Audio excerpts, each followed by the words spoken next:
இன்று 24ஆம் தேதி நவம்பர். இன்றைய வானிலை மற்றும் தமிழகம், புதுவை, காரைக்கால் பகுதிகளுக்கு அடுத்து வரும் 7 நாட்களுக்கான வானிலை முன்னறிவிப்பு மற்றும் எச்சரிக்கை குறித்த இன்றைய பிரஸ் மீட். இந்திய கடல் பகுதிகளிலே ஒரு 3 சுழற்சிகள் ஒன்றாக காணப்படுகின்றன. அதனோடு கூடிய சில தகவல்களை இப்பொழுது பார்க்கலாம். முதலிலே அந்தமான் கடல் பகுதி. நேற்று 23ஆம் தேதி நவம்பர் மலாக்கா நீரிணை மற்றும் அதனை ஒட்டிய தெற்கு அந்தமான் கடல் பகுதிகளில் நிலவிய ஆழ்ந்த காற்றழுத்த தாழ்வு பகுதி இன்று 24ஆம் தேதி நவம்பர் மலேசியா மற்றும் அதனை ஒட்டிய மலாக்கா நீரிணை பகுதிகளில் நிலவுகிறது. இது மேற்கு வடமேற்கு திசையில் நகர்ந்து தெற்கு அந்தமான் கடல் பகுதிகளில் காற்றழுத்த தாழ்வு மண்டலமாக அடுத்த 24 மணி நேரத்தில் வலுப்பெறக்கூடும். மேலும் அதே திசையில் நகர்ந்து அதற்கு அடுத்த 48 மணி நேரத்தில் தெற்கு வங்கக்கடல் பகுதிகளில் புயலாக வலுப்பெறக்கூடும். வங்கக்கடல் பகுதிகளிலே நேற்று 23ஆம் தேதி நவம்பர் குமரிக்கடல் மற்றும் அதனை ஒட்டிய பகுதிகளில் நிலவிய வளிமண்டல கீழடுக்கு சுழற்சி இன்றும் அதே பகுதிகளில் நிலவுகிறது.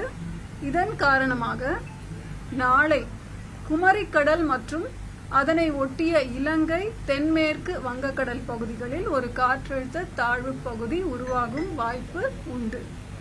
அதன் பிறகு அது வலுவடைவதற்கான வாய்ப்பும் உள்ளது. 3வது சுழற்சி அரபிக்கடல் பகுதிகளில் தென்கிழக்கு அரபிக்கடல் பகுதிகளில் நிலவிய வளிமண்டல கீழடுக்கு சுழற்சி இன்றும் அதே பகுதிகளில் நிலவுகிறது. இந்த 3 சுழற்சிகளும் ஒன்றோடு ஒன்று தொடர்ந்து இன்டராக்ட் பண்ணிக்கிட்டே இருக்கிறதுனால சில மாற்றங்கள் நிகழ்ந்து கொண்டிருக்கின்றன. அது எந்த திசை ஒன்றோடு ஒன்று இன்டராக்ட் பண்ணும்போது இந்த குமரிக்கடல் பகுதியிலே நிலவும் சுழற்சியும் மலாக்கா மலேசியா பகுதிகளில் நிலவுகின்ற அந்த சுழற்சியும் இணைந்து கூட ஒன்றாக சேர்ந்து நகருவதற்கான வாய்ப்பும் உண்டு. பொறுத்திருந்து அடுத்த சில நாட்களில் அது எவ்வாறு நடக்கும் என்பது பொறுத்திருந்து வரும் நாட்களில் பார்க்க முடியும். கடந்த 24 மணி நேரத்தில் பார்த்தீங்கன்னா தமிழகத்தில் வடகிழக்கு பருவமழை மிக தீவிரமாக இருந்தது. பெரும்பாலான இடங்களில் தமிழகத்திலும் புதுவை மற்றும் காரைக்கால் பகுதிகளிலும் மழை பெய்திருக்கிறது. 4 இடங்களில் அதி கனமழை பெய்துள்ளது. 15 இடங்களில் மிக கனமழையும் 76 இடங்களில் கனமழையும் பதிவாகி இருக்கிறது. ஊத்து அதிகபட்சமாக 23 சென்டிமீட்டர் பதிவாயிருக்கு. 4 முக்குல 22 சென்டிமீட்டர், காக்காட்சியில 21 சென்டிமீட்டர். இது மூன்றுமே திருநெல்வேலி மாவட்டத்தில். சேத்தியாத்தோப்பு கடலூர்ல 21 சென்டிமீட்டர். வடகிழக்கு பருவமழை சீசன் அப்படின்னு பார்த்தோம்னா 1 அக்டோபர்ல இருந்து 24 நவம்பர் வரைக்குமான காலகட்டத்தில் இந்த பீரியடுக்கு நமக்கு இயல்பு மழை 33 சென்டிமீட்டர், இன்று வரை பதிவான மழை அளவு 34 சென்டிமீட்டர், இயல்பிலிருந்து +5% அதிகமாக தமிழகத்திற்கும் புதுவை மற்றும் காரைக்கால் பகுதிகளுக்கு பதிவாகி இருக்கு. மாவட்ட வாரியா பார்த்தோம்னா லார்ஜ் எக்ஸஸ் என சொல்லப்படுவது தென்காசி மற்றும் திருநெல்வேலி மாவட்டம். குறைவான மழை பதிவுன்னு பார்த்தீங்கன்னா ஒரு 7 மாவட்டங்கள், திருப்பூர், கரூர், திண்டுக்கல், சேலம், பெரம்பலூர், செங்கல்பட்டு மற்றும் சென்னை ஆகிய 7 மாவட்டங்கள் டெஃபிஷியன்ட் ரெயின்ஃபால். அப்ப அடுத்து வரும் நாட்களுக்கான கனமழை எச்சரிக்கை குறித்து இப்பொழுது பார்க்கலாம். இன்று அடுத்த நாளை 8:30 மணி வரைக்குமே எந்தெந்த மாவட்டங்களிலே கனமழையோ அல்ல மிக கனமழையோன்னு பார்த்தா 2 மாவட்டங்கள், அதாவது தென்காசி மற்றும் திருநெல்வேலி மாவட்டத்தின் மலைப்பகுதிகளுக்கு ஓரிரு இடங்களில் கன முதல் மிக கனமழை பதிவாகும் வாய்ப்பு உள்ளது. ஆரஞ்சு அலர்ட் இந்த 2 மாவட்டங்களுக்கு தரப்பட்டிருக்கிறது. ஏனைய தென் கடலோர மாவட்டங்கள் மற்றும் டெல்டா மாவட்டங்களுக்கு கனமழை எச்சரிக்கை விடப்பட்டுள்ளது. நாளை 25ஆம் தேதி நவம்பர் 4 மாவட்டங்கள் தென் கடலோர மாவட்டங்கள் கன்னியாகுமரி, திருநெல்வேலி, தூத்துக்குடி மற்றும் ராமநாதபுரம் கனமழை எச்சரிக்கை தரப்பட்டுள்ளது.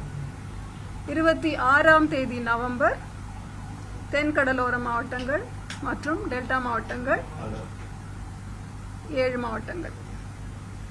27ஆம் தேதி தூத்துக்குடி, ராமநாதபுரம், புதுக்கோட்டை, தஞ்சாவூர், திருவாரூர், நாகப்பட்டினம் இங்கு கனமழை. மற்ற மாவட்டங்களிலே இடியுடன் கூடிய மழை, லேசானது முதல் மிதமான மழை பெய்யும் வாய்ப்பு உண்டு இந்த 4 நாட்களுமே.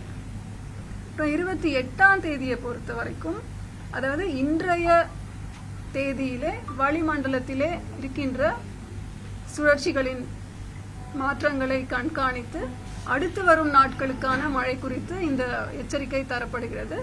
நாளை எப்படி அது மாறும், அந்த மாற்றங்களுக்கு ஏற்றாற் போல இந்த கனமழை எச்சரிக்கை குறியீடு செய்யும் மாவட்டங்கள் சிறிது மாறும் வாய்ப்பு உண்டு. அதன் அடிப்படையில் 28ஆம் தேதிக்கு 3 மாவட்டங்கள் மற்றும் காரைக்காலுக்கு மிக கனமழை, அதாவது ஆரஞ்சு அலர்ட் விடுக்கப்பட்டுள்ளது. அதுவும் டெல்டா மாவட்டங்கள் தஞ்சாவூர், திருவாரூர், நாகப்பட்டினம் மற்றும் காரைக்கால். 29ஆம் தேதி வட கடலோர மாவட்டங்கள் 7 மாவட்டங்கள் மற்றும் புதுச்சேரிக்கு மிக கனமழைக்கான எச்சரிக்கை நிர்வாகத்திற்காக ஆரஞ்சு அலர்ட் இந்த மாவட்டங்களுக்கு தரப்பட்டிருக்கிறது. 30ஆம் தேதி ஒரு மாவட்டம் திருவள்ளூர் மாவட்டத்திற்கு மிக கனமழைக்கான எச்சரிக்கையும் ஆரஞ்சு அலர்ட்டும் தந்திருக்கிறோம். மீனவர்கள் பாத்தீங்கன்னா, மீனவர்களுக்கு இன்றோடு ஆழ்கடலில் சென்றுள்ள மீனவர்கள் உடனே கரைக்கு திரும்புமாறு அறிவுறுத்தப்பட்டிருக்கிறார்கள். எந்தெந்த பகுதிகளுக்கு செல்ல வேண்டாம் அப்படின்னா, தமிழக கடலோர பகுதிகள், குமரிக்கடல் மற்றும் மன்னார் வளைகுடா பகுதிகள், கேரள கடலோர பகுதிகள், லட்சத்தீவு மற்றும் மாலத்தீவு பகுதிகள், தென் வங்கக்கடல் பகுதிகள், அந்தமான் கடல் பகுதிகள். இந்த பகுதிகளுக்கு அடுத்து வரும், அதாவது இன்றிலிருந்து 29ஆம் தேதி வரை மீனவர்கள் இந்த பகுதிகளுக்கு செல்ல வேண்டாம் என்று அறிவுறுத்தப்பட்டிருக்கிறார்கள். எதனால்? முதல் 2 நாட்கள், அதாவது 24, 25 நவம்பர்ல சூறாவளி காற்று கடற்பகுதிகளில் 35 முதல் 45 கிலோமீட்டர் வேகத்திலும் இடையிடையே 55 கிலோமீட்டர் வேகத்திலும் வீசக்கூடும். அதற்கு அடுத்த 3 தினங்கள் 26, 27, 28 மற்றும் 29 சூறாவளி காற்று மணிக்கு 45 முதல் 55 கிலோமீட்டர் வேகத்திலும் இடையிடையே 65 கிலோமீட்டர் வேகத்திலும் வீசக்கூடும். சென்னை மற்றும் புறநகர் பகுதிகள்னு பார்த்தீங்கன்னா, வானம் ஓரளவு மேகமூட்டத்துடன் காணப்படும். நகரின் ஒரு சில பகுதிகளில் இடி மின்னலுடன் கூடிய லேசானது முதல் மிதமான மழை பெய்யும் வாய்ப்பு உள்ளது. அதிகபட்ச வெப்பநிலை 30 டிகிரி செல்சியஸை ஒட்டியும் குறைந்தபட்ச வெப்பநிலை 25 to 26 டிகிரி செல்சியஸை ஒட்டியும் இருக்கக்கூடும். நன்றி.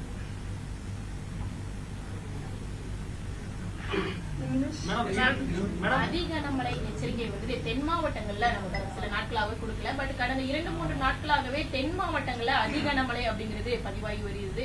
குறிப்பா ஆரஞ்சு அலர்ட் கூட நம்ம அந்த பகுதிகளுக்கு கொடுக்காம தான் இருந்தோம். ஒரு நாள் கொடுத்திருந்தோம், பட் மற்ற நாட்கள்ல கொடுக்காம இருக்கப்பட்டது. இதுக்கான காரணம் என்ன? தொடர்ந்து இந்த பிரச்சனை இருந்துட்டு தான் இருக்கு. அதாவது மிக கனமழை எச்சரிக்கை தருவோம். வனப்பகுதிகள், மலைப்பாங்கான பகுதி, அதாவது மேற்கு தொடர்ச்சி மலை பகுதிகளை ஒட்டிய இடங்களிலே உங்களுக்கு அந்த லோக்கலைஸ்டா ஆக்டிவிட்டி நடக்கும். ஸோ அப்போ வந்து ஃபாரஸ்ட் ஏரியா கூட அந்த மாதிரி இருக்கும் பொழுது மிக கனமழை கொடுக்கும் பொழுது அது அதி கனமழையா ஒரு சில இடங்களிலே நடக்கும் வாய்ப்பு இருக்கிறது. நமக்கு அந்தமான்ல வரக்கூடிய அந்த சுழற்சி புயலா மாறுமா, இல்ல நமக்கு இந்த குமரி கடல்ல இருக்கக்கூடிய அந்த சலனம் வந்து புயலா மாறுமா? ரெண்டுமே சைமல்டேனியஸா வந்துட்டு இருக்கு. சோ அதனால நீங்க ரெண்டுத்தோட அப்டேட்டையும் ஐஎம்டி கொடுத்துட்டு இருக்காங்க. ஆமா. சோ எது நமக்கு சென்னியாரா மாறும்? அதாவது ஐஎம்டில வந்து இப்ப குமரிக்கடல் பகுதிகளிலே இருக்கின்ற அந்த கீழடுக்கு சுழற்சி நாளை அது காற்றழுத்த தாழ்வு பகுதியாக மாறுவதற்கான வாய்ப்பு இருக்கிறது. ஐஎம்டியை பொறுத்த வரைக்கும் ஃபர்ஸ்ட் ஒரு காற்றழுத்த தாழ்வு பகுதி ஒரு டிப்ரெஷன் வரைக்கும் போன அப்புறமா தான் அதோட ட்ராக் நம்ம மார்க் பண்ண ஆரம்பிப்போம். அப்பதான் ஓரளவுக்கு சரியாக சொல்ல முடியும். இப்ப கணினிசார் மாடல்ஸ் நீங்க எல்லாருமே கூட பார்த்துட்டு தான் இருக்கீங்க. ஸோ ஒரு மாடலும் ஒரு விதமான ஒரு ட்ராக்கை காமிக்குது. ஸோ அப்போ வந்து இந்த 3 சுழற்சிகளும் ஒன்றோடு ஒன்று தொடர்போடு அந்த மேலடுக்குகளிலே சில மாற்றங்கள் நிகழ்வதனால் இந்த மலேசியா மற்றும் தெற்கு அந்தமான் கடல் பகுதிகளிலே இருக்கின்ற சுழற்சி அது முன்னேறி நகர்ந்து இந்த சுழற்சியோட குமரிக்கடல் பகுதி சுழற்சியோட சேர்ந்து இணைந்து மற்றொரு சிஸ்டமா அது வந்து மூவ் ஆகுமா அப்படின்றத நம்ம பொறுத்திருந்து தான் பார்க்கணும். சுழற்சிகள் ஒன்றிணைந்து நகர்ந்து வருவதால் தமிழகத்தில் எந்த இடத்துல அதிக கனமழை பெய்யும்? அதாவது இப்ப வந்து அந்த மலாக்கா சவுத் அந்தமான் சி கிட்ட இருக்கிற சுழற்சி நம்ம தமிழக பகுதியிலிருந்து சிறிது தூரத்தில் இருக்கிறதுனால இம்மீடியட் இம்பாக்ட் தாக்கம்னு பார்த்தா குமரிக்கடல் பகுதிகளிலே இருக்கின்ற அந்த சுழற்சி தான் நமக்கு மழை தருவதற்கான வாய்ப்பு அதிகமாக இருக்கிறது இன்றைய காலகட்டத்தில். அதனால்தான் அடுத்து வரும் நாட்களுக்கு நம்ம மழை அலர்ட் கொடுத்திருக்கோம். நாளைக்கே சில மாற்றங்களினால வேறு விதமான பேட்டர்னை நம்ம கண்காணித்தோம் என்றால் அதற்கான அப்டேட் நிச்சயமாக நவம்பர் மாதத்தோட அறிக்கை கொடுக்கும் போது நவம்பர் மாதத்துல இயல்பை விட பிலோ நார்மலா தான் மழை பதிவாகும் சொல்லி கொடுத்திருந்தோம். பட் ஆனா நம்ம சவுத் டிஸ்ட்ரிக்ட்ஸ்ல எல்லாம் நம்ம அதிகமாவே மழை பதிவாகி இருக்கு. சோ இந்த நவம்பர் மாதம் இனி வரக்கூடிய இந்த நாட்கள் மழை பொழிவு எப்படி மேம் இருக்க போகுது? பிலோ நார்மல் கொடுத்திருந்த மாதிரியே பதிவாகுமா இல்ல நமக்கு அதுல சேஞ்சஸ் வர வாய்ப்பு இருக்கா? எப்பவுமே நீங்க பாத்தீங்கன்னா தமிழகம்னு இல்ல எந்த ஒரு இடத்துலயுமே ஒரு சிஸ்டத்தோட அசோசியேட் ஆகும் பொழுது ஒரு காற்றழுத்த தாழ்வு பகுதியோ இல்ல இந்த மாதிரி டிப்ரெஷன்லாம் வரும் பொழுது மழை இல்லாத நாட்களை விட இந்த மாதிரி சுழற்சியுடன் கூடிய மழை நாட்கள் அதிகமாக இருக்கும். ஸோ அந்த மாதிரி இருக்கும்போது இப்ப சடனா ஒரு ஸ்பைக் நமக்கு அடுத்த சில நாட்கள்ல மழை அளவு அதிகமாக எதிர்பார்க்கும் சாத்தியக்கூறுகள் உண்டு. அதனால இப்பவே பாத்தீங்கன்னா நேற்று வந்து -2 இருந்த அந்த இயல்பிலிருந்து வர டிபார்ச்சர் இன்றைக்கு +5 ஒரு நாள்லயே அதிகரிச்சிருக்கு. ஸோ அடுத்து வரும் சில நாட்கள் நம்ம மழை எதிர்பார்ப்பதனால் நவம்பர் வந்து நார்மல் ஆக்டிவிட்டி ஆஃப் ரெயின்ஃபால் தான் நாம எதிர்பார்க்கிறோம். டிசம்பர் மாதம் எப்பயுமே சென்னைக்கு வந்து மழைப்பொழிவு வந்து இயல்பை விட அதிகமாகவே கடந்த காலங்களில் பதிவாயிட்டு. நவம்பர்ல சொன்ன மாதிரி குறைவா இப்போ வரைக்கும் குறைவா சென்னைக்கு பதிவாயிருக்கு. சென்னைக்கு டிசம்பர்ல எப்படி இருக்கும்? ஏன்னா நெருங்கிடுச்சு. இப்போ டிசம்பர் 30ஆம் தேதி தான், நீங்க கரெக்டா அக்டோபர் 30ஆம் தேதி தான் சென்னையை ஒட்டி இருக்கக்கூடிய வட மாவட்டங்களுக்கு மிக கனமழைக்கான வாய்ப்பு இருக்குன்னு ஆரஞ்சு எச்சரிக்கை கொடுத்திருக்கோம். எப்படி இருக்கும்? அதாவது நம்ம வந்து லாங் ரேஞ்ச் ஃபோர்காஸ்ட் ஃபார் வடகிழக்கு பருவமழை ஒரு மாதத்தின் இறுதியில அடுத்த மாதத்திற்கான ஃபோர்காஸ்ட் தருகிறோம். இப்ப நவம்பர் மாதத்துக்கு அக்டோபர் 31 அன்னைக்கு தந்தோம். அதே மாதிரி டிசம்பர் மாதத்தில் தமிழகத்திற்கு எப்படி மழை இருக்கும் என்று நவம்பர் 30ஆம் தேதி ஒரு அறிக்கை விடப்படும். அப்பொழுது நமக்கு ஓரளவுக்கு எந்த மாதிரி ஒரு பேட்டர்ன் ஆஃப் ரெயின்ஃபால் இருக்கும் அப்படின்றது தெரிய வரும். இந்த வருடம் வெப்பச்சலன மழை வந்து கொஞ்சம் அதிகமா இருந்தது. அதனால வடகிழக்கு பருவமழை கணிப்பதில் சிக்கல்கள் இருக்கா? எப்பவுமே வந்து வெப்பசலனம் கன்வெக்டிவ் ஆக்டிவிட்டியோட சேர்ந்த இடி மின்னலுடன் கூடிய மழை பொழிவு இருக்கும். ஒரு மாதத்திற்குமே ஒரு ஃப்ரீக்வன்சி நம்பர் ஆஃப் தண்டர்ஸ்டார்ம் டேஸ் அப்படின்னு நம்ம காலநிலை படி கிளைமேட்டாலஜிக்கல் நார்மல்ஸ் படி நம்ம பார்த்தோம்னா நவம்பர்ல ஒரு 12 நாட்கள் வந்து மழை நாட்கள் அப்படின்னா அதுல தண்டர்ஸ்டார்ம் அசோசியேட்டட் ரெயின்ஃபால் இருக்கும். அது இந்த வருடம் தான் அதிகம் அல்லது குறைவுன்னு சொல்ல முடியாது. எது புயலா மாறக்கூடும்? அது வந்து காற்றழுத்த தாழ்வு மண்டலமாக மாறுவதற்கான வாய்ப்பு இருக்கிறது. டிப்ரெஷன் ஸ்டேஜ் எப்போ ஒரு டிப்ரெஷன் அடுத்த கட்டமான புயலாக மாறுமோ அப்பொழுதுதான் அதற்கு பெயரிடப்படுகிறது. அது கூட ஐஎம்டி கன்வென்ஷன். ஆனா லிஸ்ட் வந்து நமக்கு வெப்சைட்ல இருக்கிறதுனால மக்களுக்கு அதை பற்றிய விழிப்புணர்வு அதிகமானதுனால அடுத்து வர்ற புயலோட பேர் என்ன அப்படின்னு நம்ம தெரிஞ்சுக்கிட்டு அதை பத்தி சொல்லிடுறோம். மேடம் அந்தமான் பகுதியில் புயலா மாறதுக்கான வாய்ப்புகள் அதுதான் இப்ப சொன்னது. இன்றைய தேதிக்கு அது காற்றழுத்த தாழ்வு மண்டலமாக மாறும் வாய்ப்பு இருக்குன்னு சொன்னோம். இப்ப நிறைய அன்சர்டனிட்டிஸ் இருக்கிறதுனால இந்த குமரிக்கடல் பகுதியில இருக்கின்ற ஒரு சுழற்சியும் அதுவும் இணைந்து ஏதாவது மேல சில மாற்றங்கள் வருமா அப்படின்றது வரும் சில நாட்களிலே நமக்கு தெரிந்துவிடும். ஏன்னா அதோட கூட அந்த சைட்ல ஒரு சுழற்சி இருக்கு. மலாக்கா மலேசியா பகுதிகளை தாண்டி இந்த குளோபல் பிக்சர் பாத்தீங்கன்னா இதுல தெரியுது இல்லையா, இந்த சைடு ஒரு புயல் இருக்கு. அந்த புயல் கரையை தொட்டுடுச்சுன்னா இந்த மலாக்கா சுழற்சி அதை இழுக்குவதற்கான வாய்ப்பும் இருக்கிறது. ஸோ அதனால நம்ம இந்த ஃபுல் குளோபல் பேட்டர்ன் பாத்தீங்கன்னா இந்த ஈக்குவட்டோரியல் ட்ரஃப் ஜோன் அப்படின்னு சொல்றோம்.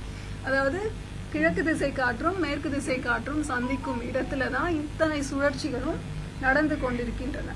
அப்ப வளிமண்டலத்துல இது ஆல்மோஸ்ட் ஒரு 1000 கிலோமீட்டர் டிஸ்டன்ஸ்ல உங்களுக்கு இத்தனை மாற்றங்களும் நிகழும் பொழுது நம்ம மாடல்ஸ் ஒன்னொன்னும் ஒரு மாதிரி ஒரு இன்டர்பிரிட்டேஷன் தரும் பொழுது நமக்கு ஆக்சுவல் அப்சர்வேஷன்ஸ் என்னன்னு பாக்குறோம். அது நமக்கு இப்ப அப்பர் ஏர் அப்சர்வேஷன் அப்படின்னா 0 UTC 12 UTC தான் உலக அளவுல எடுக்கிறோம். அதை வைத்தும் நமக்கு அந்த சுழற்சிகளை குறித்த ஒரு தகவல் கிடைக்கும். கடலின் மேல் நமக்கு விண்ட்ஸ் எப்படி இருக்கு அப்படின்றது செயற்கைக்கோள் மூலமா நமக்கு கிடைக்குது. ஸோ இந்த எல்லா விதமான இன்ஃபர்மேஷனையும் வச்சுதான் ஒரு கன்க்ளூஷனுக்கு வரும். அதனால ஒரு 2-3 நாட்களில நமக்கு கிளியரா தெரிஞ்சிடும். இப்போ இந்த வடகிழக்கு பருவமழையில ஏற்கனவே ஃபர்ஸ்ட் உருவான சைக்ளோன் கூட மோன்தா ஆந்திரா சைடு போச்சு. ஸோ தமிழ்நாட்டுக்கு பாதிப்பை ஏற்படுத்தக்கூடிய ஒரு புயல் உருவாகுமா மேம்? நமக்கு மழை கிடைத்தால் நம்ம அனைவருக்குமே மகிழ்ச்சி. பாதிப்புகள் குறைவாக இருந்தால் நமக்கு மகிழ்ச்சி. ஸோ பார்க்கலாம் இது எப்படி அதோட நகர்வு இருக்கும் அப்படின்ற பொறுத்திருந்து பார்க்கலாம்.